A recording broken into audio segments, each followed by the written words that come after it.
Hello friends, good morning. কেমন আছো তোমরা? আশা করি খুব ভালো আছো। তো দেখো, সকাল সকাল উঠে আমি আজকে সকাল থেকে একদম এঁঠো বাসন বের করে যে কাপগুলো ছিল রাতের, সেগুলো আমি ধুয়ে নিচ্ছি। তো রাতে আর ধুয়ে রাখিনি, রাতে যে চা মানে সন্ধ্যাবেলা যে চায়ের কাপগুলো আমরা চা খেয়েছিলাম সেগুলো ধুয়ে মুছে একদম এঁঠো বাসন বের করে, তো দেখো বেসিনটা একটু ধুয়ে নিচ্ছি, কেননা এঁঠো বাসন থাকে বেসিনে, একটা আষ্টে গন্ধ বেরোয়, তার জন্য ধুয়ে নিয়েছি। ধুয়ে টুয়ে সোজা চলে এসেছি বাইরে। এই জায়গাগুলো, কলের পাটটা, বাথরুমের সামনে রোজ দিনই আমি ধুই, বাসি জায়গা তো রোজ দিন তো আর শেয়ার করা হয় না। তো সেগুলো ধুয়ে টুয়ে আমি চলে এসেছি ঘরে ব্রাশ করতে। তো দেখো ব্রাশ করে নিচ্ছি, ব্রাশ করে একদম বাসি নাইটি ছেড়ে ফ্রেশ হয়ে চলে আসবো তোমাদের সামনে। তো চলো ততক্ষণ দেখতে থাকো। তো দেখো বাসি কাজ সারার পরে মুখ টুক ধুয়ে দেখো শাড়ি নয়, নাইটি চেঞ্জ করে নিয়েছি। তো নাইটি চেঞ্জ করে গতকালের যে বিকেলের জামা কাপড়গুলো ছিল ডাইনিং এনে রেখেছিলাম, সেগুলো আর গোছানো হয়নি রাত্রেবেলা। তো সকালেই সেটা আমি গুছিয়ে নিচ্ছি, কেননা ভাবি ঘর মুছতে আসবে, তার আগে ডাইনিং ঘরটার আমি একটু গুছিয়ে নিই, তাহলে একটু মুছতে সুবিধা হবে। তো চলো গুছিয়ে টুছিয়ে আমি যেখানে রাখি টুলের ওপর।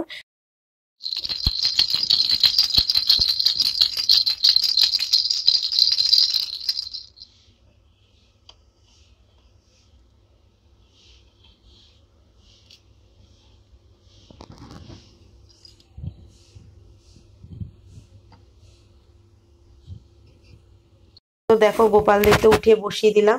তো একটা গ্লাসে জল নিয়েছি আর তুলসী পাতাটা দিয়ে দিচ্ছি। তো আগে গোপালদের জল খাইয়ে দিই খালি পেটে, তারপরে দুজনকে জল খাইয়ে দিচ্ছি। দিয়ে তারপর চোখ মুখ ধুয়ে ওদেরকে সোজা স্নান ধান করিয়ে ড্রেস ছাড়িয়ে নতুন ড্রেস পরিয়ে বসিয়ে দেবো রেডি করে। তো চলো ততক্ষণ দেখতে থাকো। গোপালের চোখ মুখগুলো একটু ধুয়ে দিচ্ছি, হাত টাতগুলো একটু ধুয়ে দিচ্ছি।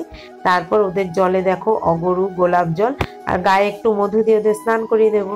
তো গোপসোনাদের এইগুলো দিয়ে স্নান করালে না খুব সুন্দর একটা গন্ধ বেরোয় ঠাকুর ঘরে। আর ওদেরও একটু মনটা খুশি খুশি হয়ে যায়, যেমন আমরা সাবান শ্যাম্পু দিয়ে স্নান করি রোজ দিন। তো সেরকমই একটা ব্যাপার ঠাকুরের ক্ষেত্রে। তো চলো গোপসোনাদের আগে স্নান করিয়ে দিই।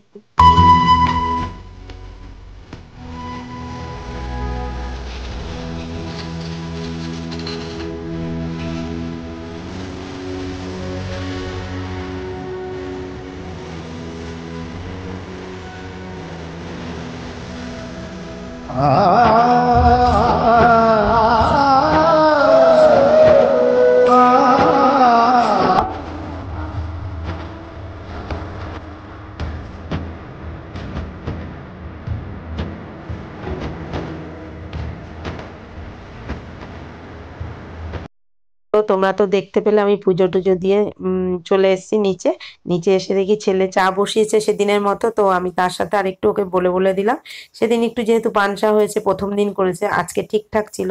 তো সব চাগুলো আমি একটা মগে ঢেলে সবার চায়ের কাপে ঢেলে নিয়েছি।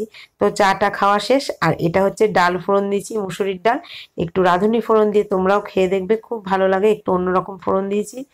আর ব্রেকফাস্টে করেছি আলু ভাজা আর ভাত, যেহেতু আটাটা শেষ হয়ে গেছে এখনো আনা হয়নি। তো আজকে টিফিনে ভাতই করেছি, তার সাথে ডাল আর আলু ভাজা। এই দেখো প্রেশারে ভাতটা করে নিয়েছি। তো আজকে কি রান্না করবো দুপুরবেলা আমি নিজেও জানি না। তো অনেক ভেবে ভেবে অনেক বেলাতে তো লাউ শাকটা কেটে নিচ্ছি। তো লাউ শাকটাই করবো, আর ডাল তো হয়ে গেছে, আর কালকের একটু চিকেন আছে।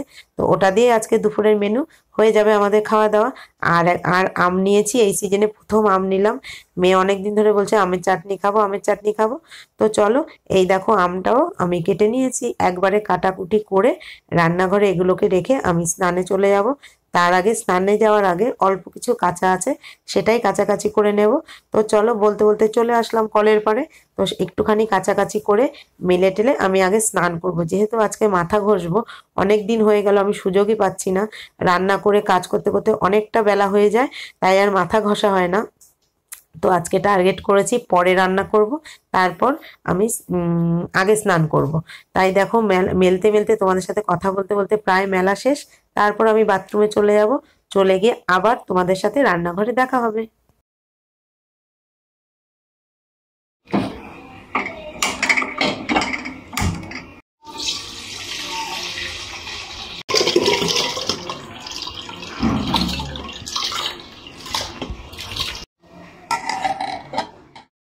তো দেখো তোমাদের বলেছিলাম স্নান দান করে সোজা চলে এসেছি আমি রান্নাঘরে।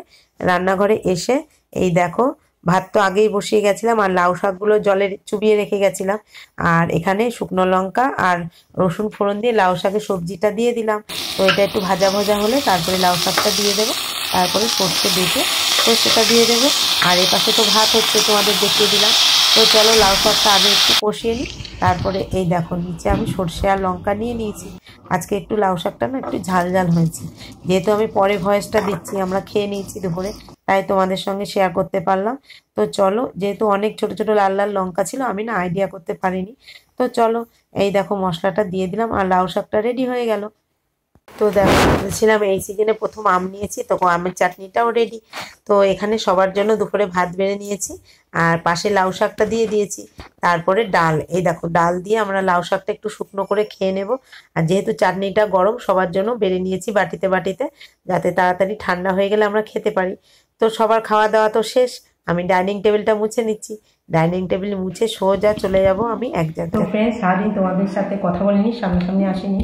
তো কদিন ধরে আমার শরীরটা ভালো না, মানে যা কাজ করছি জোর করেই করছি, ওই জন্য সকালে যখন শ্যুটগুলো করি একদম কথা বলতে ইচ্ছে করে না। আর তোমরা জানো, তোমাদের যদি শরীর খারাপ হয় একদম বকবক করতে ইচ্ছে করে না। তো সংসারের কাজ আমরা হাউস ওয়াইফ করতেই হবে, কিছু করার নেই। ডাল ভাত রাঁধলেও রাঁধতে হবে, তাই না? তো চলো, বিকেল হয়ে গেছে, তবুও শরীরটা মানে ঘুমিয়েছি অনেকক্ষণ, তবুও মানে আমার চোখে ঘুম কাটছে না, শরীরে আলসি কাটছে না। তো একটু দেখো রেডি হয়ে নিয়েছি, যাব আমাদের এখানে কৃষ্ণনগরে বারোদলে মেলা হয় বিখ্যাত, রাজবাড়িতে, কৃষ্ণচন্দ্রের বাড়ির ওখানে। তো 3 দিন ঠাকুর দেখানো হয়, ঠাকুর মন্দির পুজো হয়, মানে 12 জায়গা থেকে ঠাকুররা আসেন। তো সব বিগ্রহ আসে, সেখানে পুজো হয় 3 দিন ধরে। রাজবাড়ির রানীমা, ওদের বংশধর সবাই থাকেন ওখানে। তো রাজবেশ, ফুলবেশ, রাখাল বেশ, এই 3টি সাজে 3 রকম সাজে ঠাকুরের পুজো হয়, আবির দেয়। তো আজকে শেষ দিন রাখাল বেশ, তো আমি যাচ্ছি। তো শরীর খারাপ নিয়েও যাচ্ছি, যা বছরে একটা দিন। তো গতবারে গেছিলাম দাদাভাইকে নিয়ে। তো চলো আমার সাথে থাকো, ব্লগটা দেখতে থাকো। আর মেলাতে জানি না যে যাবো কিনা, মেলা এখনো পুরোপুরি সেভাবে বসেনি জাঁকিয়ে, তো যতটুকু বসেছে ততটুকুই তোমাদের সাথে শেয়ার করবো। তো চলো দেখতে থাকো। দেখো বলতে বলতে সোজা ঢুকে পড়েছি রাজবাড়ির সামনে, এটা রাজবাড়ির গেট। আর ঢুকতে ঢুকতে মেলাও তো জাঁকিয়ে বসে পড়েছে, যেহেতু এবার সার্কাস বসেছে। তো সার্কাস বসার সাথে সাথে মেলাও জাঁকিয়ে বসে পড়েছে প্রথম দিন থেকে।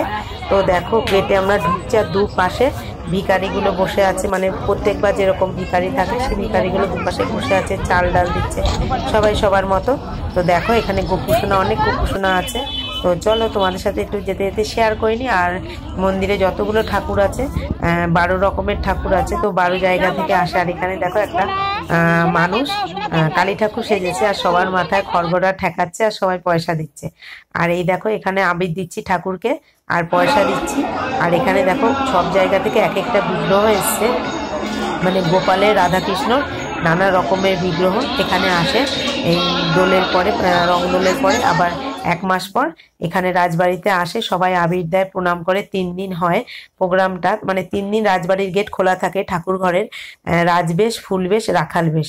তো আমি প্রথম দিন যেতে পারিনি, প্রথম 2 দিন তো সম্ভাবনা বলো, বাড়ি থেকে কিছুটা দূর আমাদের বাড়ি থেকে, তাই লাস্টের দিনই এসছি, রাখাল বেশের দিন। দেখতে পাচ্ছ প্রচুর প্রচুর ভিড়। আর এখানে নার্সারি আছে, প্রত্যেকবারই ভাবি এখান থেকে কটা ফুলের চারা কিনে নিয়ে যাব, কিন্তু আসা আর হয় না। ওই যে বলে না, বাড়ির কাছে গরু, মানে ঘাটের বাড়ির গরু ঘাটের ঘাস খায় না, সেই ব্যাপার হচ্ছে আমার। তো কাছেই আমাদের বাড়ি থেকে 5-7 মিনিটের রাস্তা এই রাজবাড়ি নার্সারিটা, কিন্তু আসা আর হয় না। মেলা বসলে তো মেলার সময় আসা হয়, তখন আর মেলার উদ্দেশ্য করে যেহেতু আসে, আর কেনা হয় না। তো চলো বলতে বলতে, কথা বলতে বলতে ঢুকে পড়লাম মন্দির ছেড়ে, মেলার মধ্যে আস্তে আস্তে ঢুকে পড়ছি। তো নানা দেখতে পাচ্ছ এখনো মানে দিন আছে, নানা রকমের স্টল বসেছে। তো সব স্টলে তো তো আমরা সবকিছু খাইনি, তো তোমাদের সাথে একটু শেয়ার করে দিলাম। সত্যি প্রচন্ড প্রচন্ড ভিড় হয়েছে তখনই, এত এত বেলা ছিল তখনই এত ভিড়। যত আমরা মানে মেলা ছেড়ে 6:30টায় বেরিয়েছি, মানে ঠেলে ঠেলে লোককে ঠেলে ঠেলে বেরিয়েছি। এটা হচ্ছে সার্কাসের গেট। আর দেখো ছোট ছোট ছোট ছোট কত রকমের খেলনা বসেছে, কত রকমের। দেখো এটা হচ্ছে টিয়ারা। তো মেয়ে বললো কিনবো, আমি যে ঠিক আছে, আবার তো আমরা 2-1 দিন আসবো, তখন কিনে দেবো। তো দেখতে দেখতে এই দেখো হাওয়াই মিঠাইয়ের কাছেও চলে গেছে। তো আমার খুব একটা ভালো লাগে না, কিন্তু দেখতে খুব ভালো লাগে কিভাবে হাওয়াই মিঠাইটা দেখো রেডি করছে প্যাকেটে। তো এইগুলো তোমাদের সাথে ছোট ছোট করে শেয়ার করলাম। আর ঢুকে পড়েছি একদম বিগ বাজার স্টলে। তো নানা রকমের খেলনা, চুড়ি যা থাকে সাধারণত মেলাতে, তো সেগুলো একটু ছোট ছোট করে তোমাদের সাথে শেয়ার করে দিলাম। আবার যাব, আবারও একটু শেয়ার করব অন্য দিন যখন যাব। তো চলো দেখতে থাকো ব্লগটা। মেলার পুরোটা ঘুরিয়ে যতটা পেরেছি তোমাদের সাথে শেয়ার করেছি, আশা করি তোমাদের ভালো লাগবে। আজকের মতো টাটা, বাই।